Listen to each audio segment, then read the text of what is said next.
TMC नहीं करबो तो टीएमसी लक्खी भंडार वापिस करो, टीएमसी नहीं करोगे तो टीएमसी का राशन वापिस करो, टीएमसी नहीं करोगे तो टीएमसी से जो मिलता है सब वापिस करो, ये धमकी देता है।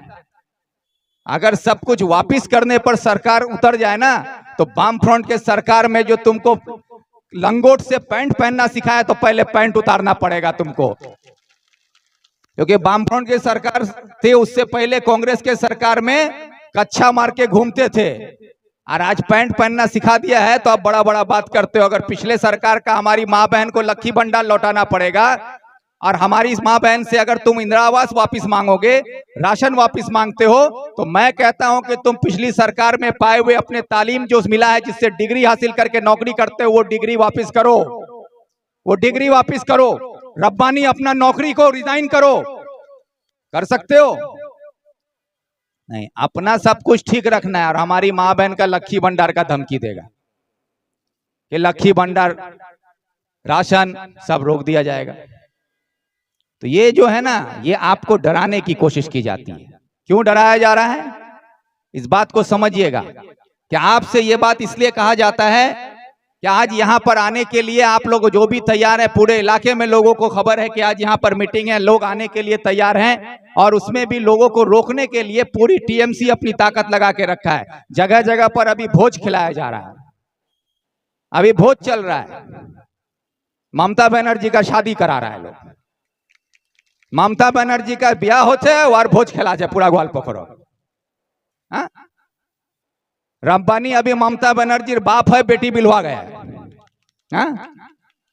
तो अभी मेरे डर से कि शाहपुर में एक सभा होगा तो लोग वहां पर नहीं जाए, इसलिए भोज खिलाया जा रहा है। तो मैं रब्बानी साहब का शुक्रिया अदा करता हूं कि मेरे डर से ही 15 साल जो आप खाए हैं उतना में जो भी हो, कम से कम आज मेरे डर से ग्वालपोखर के लोगों को भोज तो खिलाया जा रहा है, नहीं तो सब तो आप ही डकार गए थे। तो कुछ निकाल के हम ग्वालपोखर के लोगों को खिला पा रहे हैं, चाहे भले आपको डर से खिलाना पड़ रहा हो। सवाल यह है कि आज जो मौजूदा सियासत है पूरे मगरिबी बंगाल में, आज आप लोग देख रहे हैं कि एसआईआर का डर हमारे पूरे मगरिबी बंगाल में आम गरीब आदमी पर है। हर आदमी डरा हुआ है एसआईआर से क्या होगा। आज एसआईआर को रोकने के लिए हम लोगों ने बार बार मांग किया सरकार से कि ये एसआईआर को रोका जाए। पश्चिम बंगाल सरकार से हम लोगों ने गुजारिश की कि ममता बनर्जी से कहा कि एसआईआर को रोकने के लिए विधानसभा में एक रेजोल्यूशन पास किया जाए, लिखित प्रस्ताव लिया जाए विधानसभा में कि पश्चिम बंगाल सरकार एसआईआर को बंगाल में नहीं होने देगा। अगर सरकार चाहती तो ये कर सकती थी, जिस तरह से केरला की सरकार ने किया। अगर वो सरकार चाहती तो पश्चिम बंगाल सरकार भी कर सकती थी कि एसआईआर नहीं होगा बंगाल में, लेकिन ममता बनर्जी ने इसको रोकने के लिए कोई कार्रवाई नहीं किया। कानूनन जो काम वो कर सकती थी उसको नहीं करके नौटंकी करने के लिए रास्ते में तृणमूल का लोग बैनर लेके उतर के बोलता है कि हमरा एसआईआर विरुद्ध आछी, विरुद्ध आछी। अरे विरोध करने के लिए तुम्हारे आवाम ने नुमाइंदा बना के मुख्यमंत्री बनाया है, तुम विधानसभा के अंदर रेजोल्यूशन पास कर दो और उसी रेजोल्यूशन को लेके तुम सरकार को बोलो और उसी रेजोल्यूशन को लेके तुम सुप्रीम कोर्ट में केस करो, तो एसआईआर रुकेगा या नहीं? लेकिन वो काम करने नहीं गई क्योंकि उसको रोकना नहीं था। वो क्या की, एक तो विधानसभा में रेजोल्यूशन पास नहीं किया गया एसआईआर को रोकने के लिए। दूसरा क्या काम की कि 92,000 जो सरकारी मुलाजिम है पश्चिम बंगाल सरकार का, उस 92,000 सरकारी मुलाजिमों को एसआईआर करने के लिए ट्रेनिंग करवाना शुरू कर दी और सारे लोगों को, सरकारी मुलाजिमों को ट्रेनिंग देके एसआईआर का काम शुरू करवा दिया गया। आपके गांव में जो गया वो कौन गया? बीएलओ बनके। आपका प्राइमरी स्कूल का मास्टर, आपका हाई स्कूल का मास्टर, आपका सीडीपी ऑफिस का कोई स्टाफ, आपका बीडीओ ऑफिस का स्टाफ, आपके यहाँ ग्वालपोखर में जो सरकारी मुलाजिम है यही लोग आपके घर में इमोनेशन फॉर्म ले लेके गया था। तो ये सारा सरकारी मुलाजिम किसका है? ममता बनर्जी का है, पश्चिम बंगाल सरकार का है। तो सरकार खुद अपना ही सरकारी आदमी को आपके पास भेज दिया कि तुमको एसआईआर करना होगा। और एसआईआर करने के लिए अगर रोकने का इरादा हो ना तो सरकार ये काम नहीं करती। सरकार ने क्या काम किया कि पश्चिम बंगाल सरकार का जो खजाना है, जो आपका पैसा है, मेरा पैसा है, हमारी माँ बहन गरीब किसान मजदूर का पैसा है, बंगाल सरकार का बजट जो है उसमें से 200 करोड़ 20 लाख रुपया एसआईआर करने के लिए पश्चिम बंगाल सरकार ने दे दिया। 200 करोड़ 20 लाख रुपया पश्चिम बंगाल सरकार ने दिया एसआईआर करने के लिए। तो अब आप बताइए, जो यहां पर खड़ा होकर रब्बानी साहब जो बोलता है कि ममता बनर्जी है तो एसआईआर नहीं होगा, अगर उसको एसआईआर रोकना होता तो 200 करोड़ 20 लाख रुपया एसआईआर करने के लिए क्यों दिए, सवाल नहीं उठेगा? सरकारी मुलाजिमों को ट्रेनिंग में क्यों भेजा गया? सरकार चाहती तो विधानसभा में रेजोल्यूशन पास क्यों नहीं किया गया? ये सब कुछ नहीं करके एसआईआर को होने दिया गया। एसआईआर हो गया, हमारे पैसे से हमारे ही बड़े बुजुर्ग नौजवान माँ बहन दिल्ली पंजाब हरियाणा में काम करने वाले लोग वहां से वापिस आ रहे हैं, आके हियरिंग में जा रहे हैं। अपना काम धंधा रोजी रोटी छोड़ के उनको वापिस आना पड़ा और यहाँ पर आके अपना हियरिंग करा रहे हैं। तो ये सारा चीज करवा कौन रहा है? पश्चिम बंगाल सरकार। और बोलता है कि दिल्ली को अच्छे, और नाटक करने के लिए सुप्रीम कोर्ट पहुंच गई। अरे भाई, जब सारा हियरिंग खत्म हो रहा है, सब कुछ हो गया, तो अभी सुप्रीम कोर्ट में जाके क्या करने गए? कहता है ना कि सांप फिर चला गया तो लाठी पीट के क्या होगा? तो सांप तो चले गया, लाठी ना पीटे की हो गए। तो वही हाल है। और सुप्रीम कोर्ट में गया तो ये सब जाहिल लोग, जितना सब बोलता है गया वकील साहब बने गेहिल। अरे तो वकील तो हम भी हैं, हम हाई कोर्ट में रजिस्टर्ड वकील हैं, हम इस्लामपुर बार एसोसिएशन में रजिस्टर्ड वकील हैं, लेकिन सुप्रीम कोर्ट में हम जाके वकालत नहीं कर सकते। क्यों नहीं कर सकते हैं? क्योंकि सुप्रीम कोर्ट में जो पैनल रजिस्टर्ड एडवोकेट होता है वही सिर्फ सुप्रीम कोर्ट में जाके केस लड़ सकता है। ममता बनर्जी वकील हैं, लेकिन सुप्रीम कोर्ट में रजिस्टर्ड पैनल एडवोकेट नहीं है वो, इसीलिए सुप्रीम कोर्ट में जाके वो वकालत नहीं कर सकती है। वो वहां पर गई, उनके साथ 40 वकील था। पश्चिम बंगाल सरकार कपिल सिब्बल जैसा वकील को रखा है, जो एक बार खड़ा होने से 42 लाख रुपया लेता है। 42 लाख रुपया लेता है एक बार खड़े होने का। तो इतना काबिल वकील को आप रखें और फिर वहां पर आप जाके बोलते हैं मिलॉर्ड मिलॉर्ड मिलॉर्ड।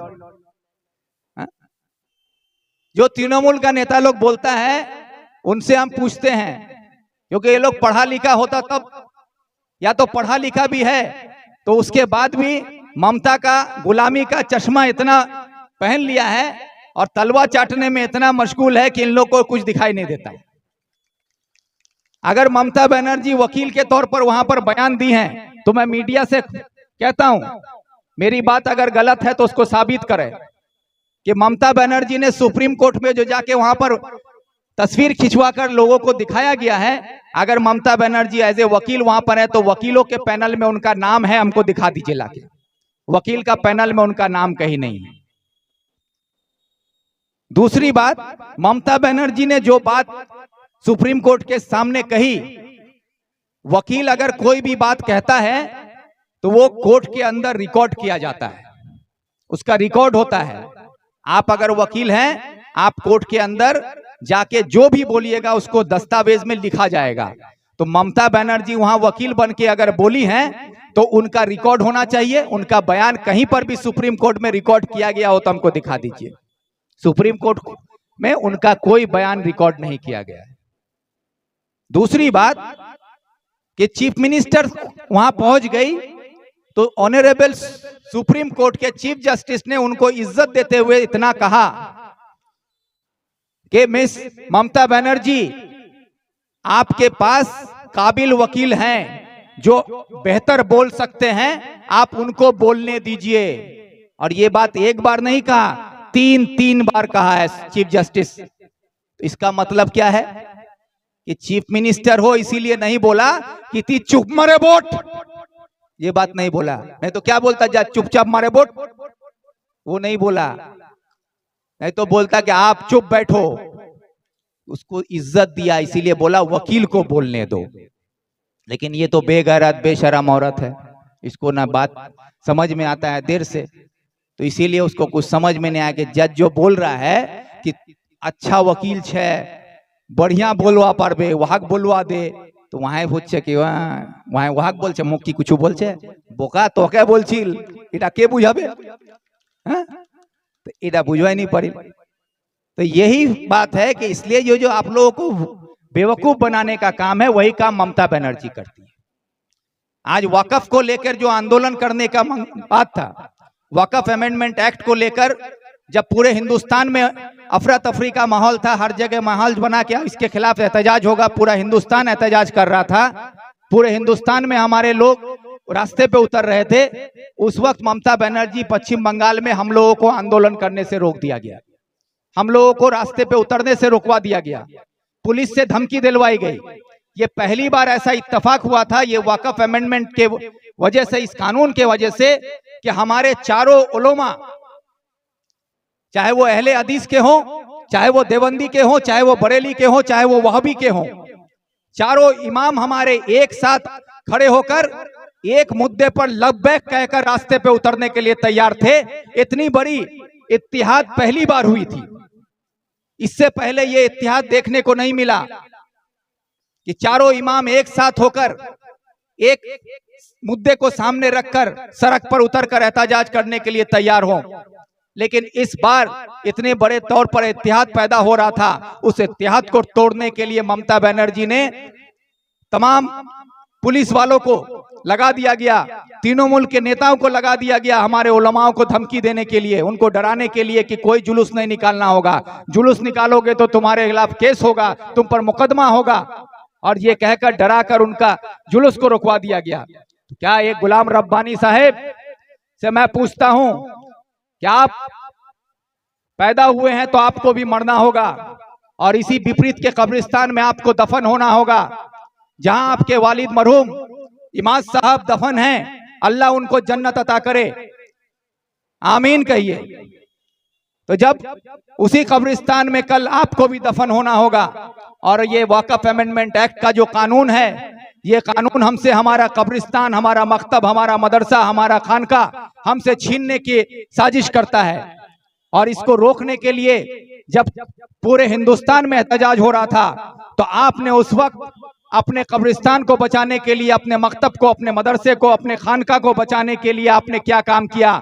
आपने उस टाइम हमें ममता बनर्जी का झूठा दिलासा दिलाया कि ममता बनर्जी है तो कुछ नहीं होगा। उधर ममता बनर्जी बोलती है कि हामी आछी पश्चिम बांग्लाय वाकफ होते देवो ना, ये भरोसा दिया गया, और उसी गाने को आपने गा गा कर पूरे इलाके में लोगों को डराने का काम किया कि वाकफ के लिए आंदोलन करने की जरूरत नहीं है। लेकिन आज क्या हुआ? यही ममता बनर्जी ने फिर उस कानून को लागू कर दिया पश्चिम बंगाल में, और पश्चिम बंगाल सरकार की तरफ से एक फरमान जारी हो गया तमाम डिस्ट्रिक्ट के डीएम के पास कि वक्फ अमेंडमेंट एक्ट के तहत जो उम्मीद पोर्टल बनाया गया है, उस उम्मीद पोर्टल में तमाम वक्फ के संपत्ति को रजिस्टर्ड करो।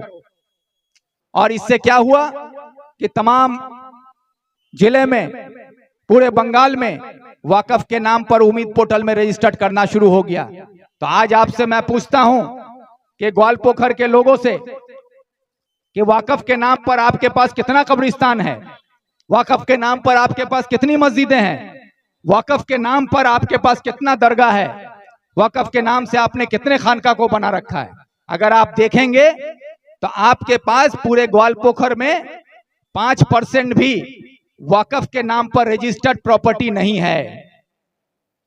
और जो 5% आपका रजिस्टर्ड प्रॉपर्टी है, सिर्फ वही वक्फ में उम्मीद पोर्टल में रजिस्टर्ड होगा, और जो 5% आप रजिस्टर्ड कर पाएंगे, सरकार उसी को वक्फ का संपत्ति मानेगी। बाकी 95% जो संपत्ति है जिसका रजिस्ट्रेशन नहीं होगा और उसका मालिक भी कोई नहीं होगा, क्योंकि आपका कब्रिस्तान जो है वो भले ही आप 50 साल से इस्तेमाल करते हो, लेकिन वो खतियान में लिखा हुआ है कब्रिस्तान, मुस्लिम समाजेर व्यवहारेर जोन्ने, तो जिसमें लिखा हुआ है समाजेर व्यवहारेर जोन्ने, उसका कोई मालिक नहीं है। जहां लिखा हुआ है कब्रिस्तान, उसका भी कोई मालिक नहीं है। और कानून ये कहता है जिसका कोई मालिक नहीं है उसका मालिक सरकार है। तो आपका 95% कब्रिस्तान, खानका, मकतब, मस्जिद सरकार के खाते में चला गया। उस वक्त ये रब्बानी साहब कैबिनेट में बैठ के इस कानून की हिमायत कर रहे थे। ये शराफत हुसैन, मुशर्रफ हुसैन इटाहार का इस कानून को समर्थन दे रहा था। ये मिनाजुल आरफीन विधानसभा में हाथ उठाकर इसको पास कर रहा था और ये लोग हमारी रहबरी कर रहे हैं। तो आपको सोचना होगा कि जब आप पर मुसीबत आती है तो आपका ढाल बन के अगर खड़ा होने वाला रहबर आपके साथ नहीं है तो आपका वोट देकर जिसको आप चुनते हैं, अगर वो आपकी हिमायत में खड़ा होकर आपके लिए ना बोल सके, आपके लिए आवाज ना उठा सके, तो ऐसे गूंगे बहरे नेताओं की जरूरत नहीं है। ये आपको समझना होगा। आज आपके ग्वालपोखर की अगर हालात की बात करें तो रब्बानी साहब बड़ी बड़ी बात कर रहे हैं। जाके बोलते हैं कि चकलिया में उस दिन बोल के आए कि विक्टर के पास तो कोई जगह ही नहीं है, वो कहां से भी जाके लड़ेगा, सब जमानत जब्त हो जाएगा। तो हम बोले हैं रब्बानी साहब को कि अगर आपको इतना ही खुशफहमी है कि विक्टर जहां खड़ा होगा वहां जमानत जब्त हो जाएगा, तो आपको जिस तरह हम बोल रहे हैं कि जहां रब्बानी वहां विक्टर, एक बार आप भी तो बोल दीजिए कि जहां विक्टर वहां हम। क्यों नहीं बोल रहे हैं? हम बोल रहे हैं कि आप आइए चकलिया, मेरे खिलाफ नॉमिनेशन कीजिए। आप अगर उधर आने से डरते हैं तो हम इधर आ रहे हैं, उसमें भी आप डरते हैं, इधर भी डरते हैं, उधर भी डरते हैं, और फिर लंबी लंबी बात करते हैं। नहीं होगा। आपको इतना हम जरूर कहना चाहेंगे कि आप लोगों को ये याद रखना होगा कि इस ग्वालपोखर की सरजमीन में जो लोग हैं ये अमन और शांति से जीने वाले लोग हैं। किसान, मजदूर, गरीब तबके के लोग हैं। हम लोग अमन और शांति चाहते हैं, सुकून से जीना चाहते हैं। लेकिन गुलाम रब्बानी साहब के 10 साल मंत्री रहते हुए इसी ग्वालपोखर में 17 मर्डर हो चुका है। और 17 मर्डर जो हुआ है वो मर्डर किसी सियासी बड़े रहबर या नेता का नहीं, वो हमारे समाज का, किसी गरीब किसान मजदूर का, हमारे यहाँ के व्यवसायी का, हमारे यहाँ का किसान का कत्ल हो रहा है। और अभी तक उनमें से इंसाफ, जो मुकम्मल तौर पर इंसाफ दिलाने के लिए गुलाम रब्बानी साहब कहीं पर भी खड़े होकर नहीं बोले कि इस का जो कत्ल हुआ है उस परिवार के साथ मैं खड़ा होकर मैं कातिलों के खिलाफ खड़ा रहूंगा, ये बोलने की हिम्मत उसमें कहीं नहीं थी। वो हर जगह वो खड़ा होकर कत्ल करने वालों के साथ खड़ा हुआ, मजलूमों के साथ खड़ा कहीं पर नहीं हुआ। आज यही धर्मपुर 2 में एक 14-15 साल की बच्ची तो तृणमूल के मेंबर का भाई घर से उठाकर रात को ले जाकर उसका रेप कर देता है, और रेप करने के बाद उसके खिलाफ कोई कार्रवाई नहीं होता है। उसका परिवार इधर उधर भटक रहा है, थाना में जा रहा है, कोई सुनने वाला नहीं। 3 दिन तक वो घूमते रहा। जब ये बात मेरी जानकारी में आई तब पुलिस पर हम दबाव दिए, तब जाकर उसका FIR लिया जाता है और उसके खिलाफ पॉक्सो का केस लगता है। और जब पॉक्सो का केस लग गया तो जो रेप किया उसको पुलिस के हवाले करने के बजाय, उसको पुलिस पकड़ने के बजाय, उस रेपिस्ट को रब्बानी साहब ले जाके इस्लामपुर में अपने घर में हाथ छुपा के रखता है। जब हमारी बहू बेटियों की इज्जत लूटेगा उसके खिलाफ हमारा नुमाइंदा खड़ा होकर हमारे लिए नहीं बल्कि रेप करने वाले को अपने घर में गरम रजाई के नीचे सुला के रखता है। तो आपको यह फैसला करना होगा कि जब हमारी बहू बेटियों की इज्जत लूटने वाले के खिलाफ लड़ने वाला चाहिए, न रेप करके हमारी बहू बेटियों की इज्जत आबरू को उछालने वाले का सरपरस्त बन के गुलाम रब्बानी जैसा नेता चाहिए। यह आपको फैसला करना होगा।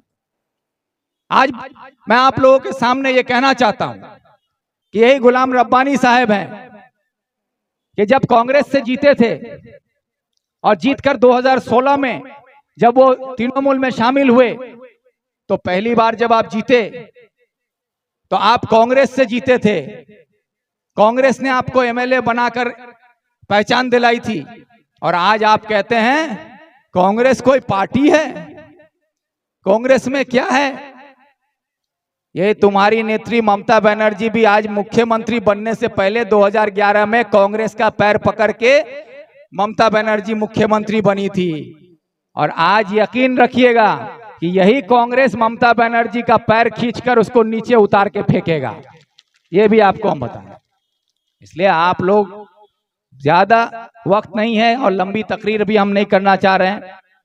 सिर्फ इतना कहना चाह रहे हैं कि गुलाम रब्बानी साहब यहाँ पर ग्वालपोखर में आप लोग अपना मन मजबूत कर लीजिए कि गुलाम रब्बानी साहब को अगर यहाँ से उखाड़ के फेंकना है तो फिर आने वाले वक्त में कांग्रेस का हाथ मजबूत करना होगा। और मैं आप लोगों के साथ था, हूं और रहूंगा। और ये भी यकीन दिलाता हूं कि मैं पहले भी कह चुका हूं, फिर कह रहा हूं कि जहां गुलाम रब्बानी वहां विक्टर। ये बात मैं फिर कह रहा हूं और ये बात कांग्रेस पार्टी को भी बता दिया गया है। कांग्रेस पार्टी ने सर्वे करके भी देखा है। कांग्रेस पार्टी को भी ये पता है कि ग्वालपोखर के लोगों ने भी विक्टर को ही अपना आने वाला वक्त का नुमाइंदा चुनने के लिए हामी भरी है। लोगों का मांग है कि विक्टर यहां से आए। चकलिया के लोगों का भी मांग है कि विक्टर यहां से आए। ये फैसला पार्टी पर है कि पार्टी यहां से खड़ा करेगा ना वहां से खड़ा करेगा। पार्टी को हमने कहा है कि अगर जरूरत पड़े तो दोनों जगह से खड़ा करो, मैं लड़ने के लिए दोनों जगह से तैयार हूँ। ये बात कहा गया है। গোয়ালপুকুরে মানুষ দিয়েছে রাই, আমরা ভিক্টরকেই চাই। বলো গোয়ালপুকুরে মানুষ দিয়েছে রাই, আমরা ভিক্টরকে চাই। ছাত্র যুব দিয়েছে রাই, আমরা ভিক্টরকে চাই। মহিলারা দিয়েছে রাই, আমরা ভিক্টরকেই চাই। तो दोनों जगह से लड़ने के लिए ये प्रस्ताव पार्टी के पास है। अब पार्टी अपना फैसला बताएगी, उसके बाद जो भी फैसला होगा उसके तहत काम शुरू किया जाएगा। लेकिन मसला ये नहीं है कि चुनाव कौन लड़ेगा, कहां से लड़ेगा। मसला ये है कि ये सूरत हाल बदलनी चाहिए। इसको बदलने के लिए आपको मजबूती के साथ एक आम आवाम को मजबूत होना होगा। आप अगर डट के खड़े हो जाते हैं तो यकीन मानिए गांव-गांव में जो आप डट के खड़े हो जाएंगे तो आपको रोकने का काम कोई नहीं कर पाएगा। क्योंकि आज इन लोगों के पास कुछ नहीं है। ये लोग सिर्फ बोलेगा लक्खी भंडार, रूपोश्री, कन्याश्री का नारा देगा। 1500 टका कोड़े दिए, 1000 टका 500 टका बढ़ाए दिए, यही सब कहानी सुनाएगा। लेकिन 1500 रुपया हमारी माँ बहन को दिया जाएगा तो उस 1500 रुपया में अगर आपको लगता है कि माँ बहनों की तरक्की हो जाएगी तो पूछिए जाकर अपने घर में जो 1500 रुपया आपको आज मिलेगा, आपका घर का बिजली का बिल आज कितना आता है। 7 साल पहले, 8 साल पहले आपके घर में बिजली का बिल 150 से 200 रुपया आता था, 300 रुपया आता था। आज 300 रुपया का बिल आपका 1700, 1800, 2000 रुपया आता है। पूरे हिंदुस्तान में सबसे ज्यादा बिजली का बिल अगर कहीं लिया जाता है तो वो पश्चिम बंगाल सरकार लेती है। तो आपको इधर से देती है, उधर से ले लेती है। तो ये जो खेल है इसको समझिएगा। ये जो राशन का बात करता है तो ये राशन ममता बनर्जी नहीं देती है, ये कांग्रेस का दिया हुआ राशन है। कि यूपीए के सरकार में कांग्रेस की प्रधानमंत्री मनमोहन सिंह की तरफ से कानून बनाया गया था। उस कानून में यह कहा गया कि हिंदुस्तान के सभी नागरिक का खाद्य सुरक्षा का इंतजाम सरकार करेगी और इसीलिए खाद्य सुरक्षा कानून लाया गया, फूड सिक्योरिटी एक्ट बना और उसी के तहत पूरे हिंदुस्तान के हर नागरिक को फ्री में सरकार की तरफ से राशन देने का बात हुआ। आज जहां पर ममता बनर्जी नहीं है, क्या वहां राशन नहीं मिलता है?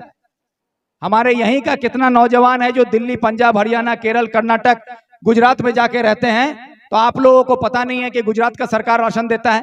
हाथ उठा के बोलिए कि गुजरात में राशन नहीं मिलता है, हरियाणा में नहीं मिलता है, पंजाब में नहीं मिलता है, हर स्टेट में राशन मिलता है।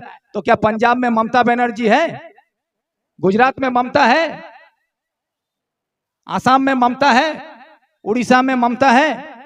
दिल्ली में है? ममता नहीं है, वहां भी राशन मिलता है।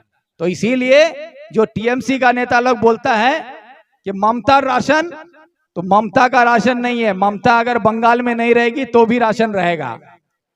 और टीएमसी क्यों बोलता है कि वोट ममता वोट नहीं दीवो तो तोर इडा बंद, तोर उडा बंद, तोर इडा बंद हो जावे। आपका कुछ बंद नहीं होगा, लेकिन ममता को वोट नहीं मिलेगा तो रब्बानी का दलाली बंद हो जाएगा, उसका दुकान बंद हो जाएगा। इसीलिए वो अपना दुकान चलाने के लिए रब्बानी आप लोगों को बोलता है कि आपका राशन बंद हो जाएगा, असल में रब्बानी का राशन बंद हो जाएगा, समझे? इसीलिए आप लोगों को डरने की जरूरत नहीं है कि राशन बंद हो जाएगा, ये बंद हो जाएगा, कुछ बंद नहीं होगा। और जो धमकी देता है कि ममता को वोट नहीं दीबो तो लक्खी भंडार बंद, तो हम अपनी मां बहनों से कहना चाहते हैं कि तृणमूल को वोट नहीं देने से अगर लक्खी भंडार बंद हो जाता तो ग्वाल पोखर में 33,000 वोट बीजेपी को मिला है। तो बीजेपी को जो वोट मिला है वो तो ममता बनर्जी को नहीं दिया है, तो फिर हमारे बीजेपी की मां बहनों को लक्खी भंडार क्यों मिल रहा है? जब उसको लक्खी भंडार मिल रहा है बीजेपी को वोट देने के बाद भी, तो आप अगर कांग्रेस को वोट दे दीजिएगा तो आपका लक्खी भंडार बंद हो जाएगा। तो सिर्फ आपको डराया जा रहा है, इसलिए डरने की जरूरत नहीं है। और आप लोगों से बस हम इतना ही कह के अपनी बात खत्म करते हैं कि आज के इस सभा में आप लोग जो यहाँ पर आए और इस बड़ी सभा में रोड पर खड़े होकर नीचे ऊपर दुकानदार भाइयों के जहां तक सुन रहे हैं, दुकानों में, चाय की दुकानों में, जहां तक मेरी आवाज जा रही है, आप सभी का मैं शुक्रिया अदा करते हुए बस इतना कहना चाहूंगा कि आने वाले चुनाव में आप लोग अपने आप को मजबूत कर लीजिए। कि अब एक ही नारा रहेगा कि नफरत के बाजार में जो मोहब्बत की दुकान लगाने की बात राहुल गांधी ने किया है, उसी मोहब्बत की दुकान को लगाने का काम हम लोग ग्वालपोखर में करेंगे। और यहाँ पर नफरत और दहशत की राजनीति करने वाला जो ये भी तृणमूल है या बीजेपी है, उसके खिलाफ हम सब इकट्ठा होकर, एकजुट होकर यहाँ पर मोहब्बत का दुकान खोलेंगे। और इंशाल्लाह यहाँ से हमारा कांग्रेस का उम्मीदवार जीत के आगे जाएगा और रब्बानी साहब के गुंडा ताकत को हम लोग यहाँ पर खत्म करेंगे। सिर्फ इतना ही कहते हुए आप सबका शुक्रिया अदा करते हुए अपनी बात खत्म करते हैं। जय हिंद, वंदे मातरम।